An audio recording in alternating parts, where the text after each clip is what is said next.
Mortal Kombat was released in 1995 and was directed by Paul W.S. Anderson. Well, guys, I'm here at my first franchise, and with the release of the new animated Mortal Kombat movie coming out, Mortal Kombat Scorpion's Revenge, I figured why not do the first two movies that came out. I am a huge fan of Mortal Kombat. I love the games, the lore, the character, the fatalities, everything about it. Now the movies, it's a whole nother story. Let's just get into it. What do I like about this movie? What I don't like about this movie? So I'll start with the likes because there are very few of them. What I like about this movie is I love the score. The Mortal Kombat score is one of the best just things to ever hear in terms of music. It just gets you hyped. They use it perfectly throughout the movie during fights, which when it matters. When you hear that Mortal Kombat theme song, you just want to run through a brick wall, and then another brick wall, and then several more brick walls until you want to rip somebody's head off. That's how hyped you get when you hear this song. Another thing I like about this movie is the casting of these certain characters. Don't get me wrong, the script and direction that was taken for this movie was not great, but the casting was perfection. I mean, the actor who plays Shang Tsung, he is so iconic with that role that when the new game came out, there's actually an extra skin you can buy that was actually his incarnation of that character because he's just so iconic. The other character I like that's actually severely underrated is the actor who plays Kano. I don't know why he's really looked under the radar. I mean, he was so perfect as Kano. He had that cockiness, that arrogance, that really just sliminess that Kano represents. I mean, he really just knocked it out of the park in that case. Now, what do I hate about this movie? Where do I start? They completely ruined characters. The three off the top of my head are Scorpion, Sub-Zero, and Raiden. Now, let's get into Scorpion. Scorpion is probably the most popular character in Mortal Kombat. He's Ed Boon, the creator of Mortal Kombat's favorite character. You see this? This is called a kunai. So what a kunai... Scorpion! There you go. Better? Is he alive? It's a blade, and there's actually a rope that he has, and he actually uses it to stab people, and he goes like, get over here! Okay? But instead, for this movie, they decided to do this.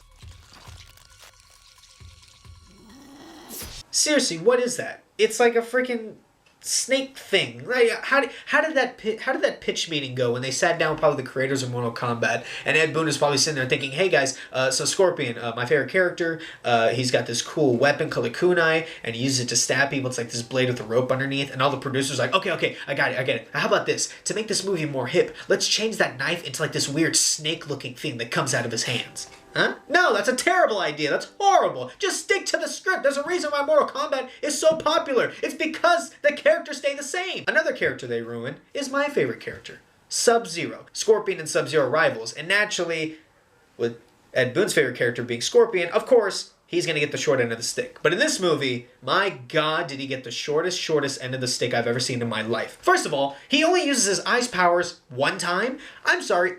If you found out that you had ice powers, wouldn't you make that a preliminary part of your offense? No? You would just stick to hand-to-hand combat? Of course not! You would freeze people all the dang time like how I would! This is only the first movie. There's another one. There's another movie. And I'm already this angry. The part that I literally had to stop the movie because I was just so angry was when he was facing Liu Kang. So naturally they're facing each other hand-to-hand combat. There's a lot of flips going on. And this is how the fight ends. So Sub-Zero decides to do some kind of weird ice sphere. He's just standing there with like the just do it pose. He's just like standing there with this ice thing coming around him. And Liu Kang just looks at a bucket of water, grabs it, spins it, throws it in, and the water in the bucket decides to turn somehow into a spike, and then it stabs Sub-Zero, and he dies. He dies. Another character they ruined was Raiden. In this movie, the actor decided to do a weird choice with his voice. He decided to do some kind of raspy Batman thing, and he was like, your tricks don't work on me, sorcerer. Liu Kang, you must go for your quest for vengeance. Shang Tsung, he's too powerful. See, it hurts my throat just to do it. And one thing that I'm going to say, it's very nitpicky, but it bothers me a lot. I don't think Paul W.S. Anderson understands the term flawless victory. In this movie, Liu Kang gets his butt whooped for about 30 minutes, and then he finally kills Shang Tsung, and he says, flawless victory. No, Liu, that was not flawless. You got your butt whooped like for 40 minutes. Seriously, your victory was flawed. It wasn't flawless. Do you understand what I'm saying, Liu? Do you get it? Oh, Paul.